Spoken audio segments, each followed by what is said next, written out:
Mashinani orqasida kiyim turibdi. O'shani olib chiqdim. Dazmol qilib chiqaymi? Ustingizda xizmat bo'lib turmaydi. Tezlashgan ukam. Xo'p, bo'ladi. Xo'jayin, hozir 1 soatdan keyin hamkorlarimiz kelishar ekan. Keling shu yerga zo'r suvlarni, shikolatlarni taqilib tashlaydi-ya. Menga qara, asl erkakmisan. Xingil urmagin, sal jiddiyroq bo'l. Erkak kishi jiddiy, mas'uliyatli bo'ladi. Masxarabozmisan? Aslida bunaqa odam emasman. Mani otamning yo'li.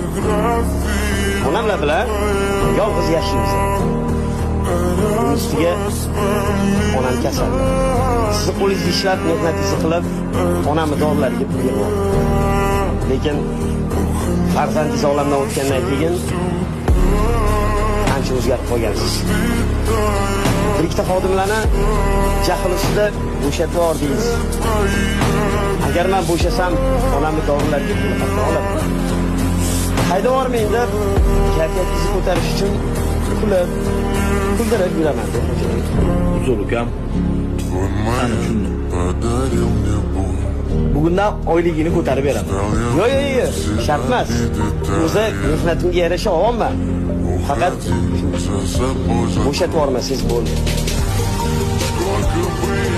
Mashlarimni qilib qoling. Меня теряла, я босиком по стеклам, бегал так упрямо. И если бы не